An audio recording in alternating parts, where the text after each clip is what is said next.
is bad. And I said, let's see, there are ghosts, there are zombies, blah, blah, blah, and there are goblins. And wait a minute, goblin. As far as I knew, there weren't any goblins in any books at the moment. So I figured, okay, I had my villain. But you know me, I like alliteration. I like to have another word with the word, usually beginning with the same letter. So I said, let's say goblin. Gray goblin? No, gray isn't a good color. It doesn't print well. Let me tell you about the Hulk when I finish this. That has to do with... That's the trouble. Everything reminds you of something else. But then I thought green. Oh, green is a spooky color. It sounds good with goblins, so we had the Green Goblin. And then I had the fun of making him really a wealthy guy, and he was crazy, and he had a son who was Peter's best friend. The more you can entangle a plot, the better it is. Now I'm telling you about the Hulk. What I wanted to do was get a monster who was a good monster.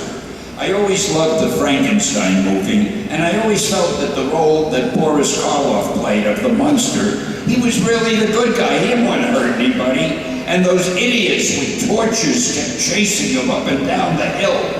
So I felt, I want to get a good monster. Then I said to myself, I didn't say I thought to myself, it's okay to say to yourself. I said to myself, it could be kind of dull just watching a monster running around story after story. And I remembered Dr. Jekyll and Mr. Hyde. I said, what if he's a regular person who turns into the monster, and the monster hates the regular person, and that regular person hates the monster, but there's nothing they can do about it. Okay. Now the next thing was getting back to costumes. I told you that I didn't like costumes, I didn't want them, I didn't give them to the Fantastic Four. But after the first issue of the Fantastic Four, we got a ton of fan mail saying, we love the book, it's great, but we'll never buy another copy unless you give them costumes. And I realized there's something about superhero fans, they like their heroes to have costumes. So when I did the Hulk, I couldn't figure out how a monster would go into a shop somewhere and say, make me a costume. But I had to do something to please the fans. So I figured I'll make his skin a different color like nobody else, and that'll be like a costume. So I started going through a list of colors, because I'm very thoughtful and scientific. And I went down the list and I got to gray, and I said, I think gray is a good color because it could look spooky. It's kind of dark, but not too dark, and so forth. And as far as I knew, there were no villains who were gray. So I made him gray in the first issue, but what happened was the printer couldn't print the color well.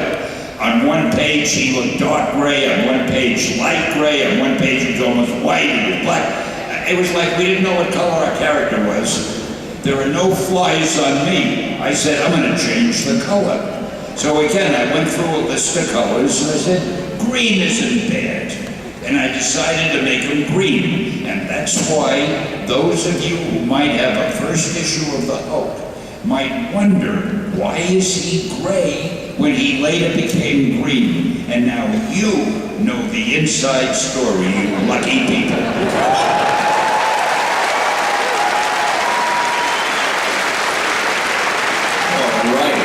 Story. It's copyrighted. It's copyrighted. Okay, Mike 5, where are you? Okay, over there on the left. Hello, young man. Hello, Mr. Lee. I was wondering, what's your favorite movie based on your comics?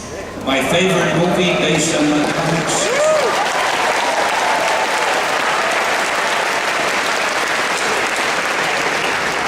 You know, no matter what I say, if the word gets out, the actors, director, and producers of the other movies are going to be mad at me.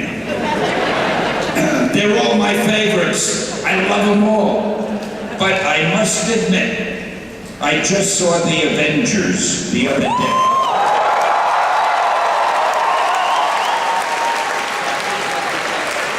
I think that the Avengers will take superhero movies to a new height.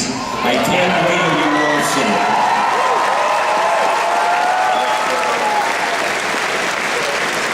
Thank you. That was a very nice question from a nice young man. Very good grammar. Good. And thank very nicely from a nice interlocutor here. Thank you, Mr. Lee. It says no more questions right now. Oh, well, I think there might be something happening right now. Is anyone backstage coming out for us at all? Hello? Do you have a surprise for us? I think there may be a surprise for us. I'm just trying to see if that surprise is on its way out. Lindsay! Oh, hello, Lindsay. Hey! Oh, Emily. Sorry, Emily. Pretty girl!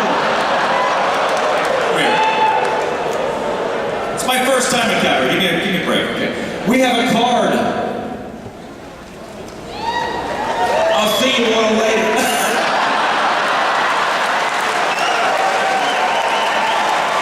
Okay. This kind of surprise. So, Calgary loves you.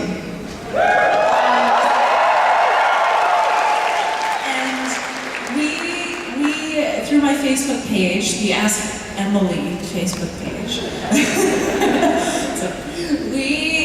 I asked the question, if you could say anything to Stan Lee when you meet him, what would you say? I'd say, if I could say anything to me when I meet me, what would I say? Sure. Boy, you are one wonderful guy. I didn't think you'd be so good looking and charming. How do you do it?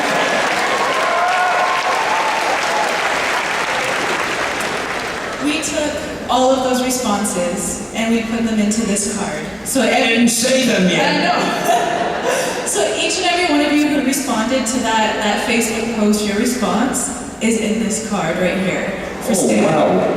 And the art was done by our good friend Kelly Shlewy.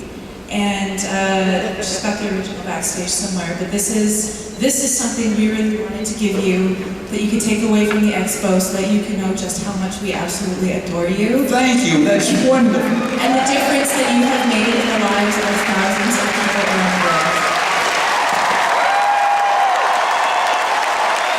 Thank you very much. Thank you. There's only...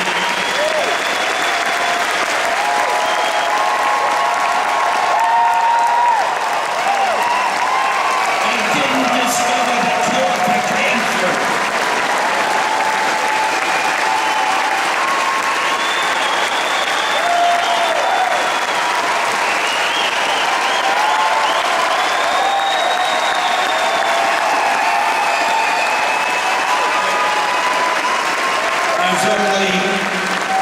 There's only one way I can think of to show my gratitude for this lovely young lady who took the trouble to do it.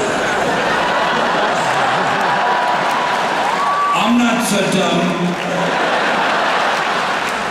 Hey, thank you very much. Thank you, dear. I really love it. I can't wait to go home and read every one of those things.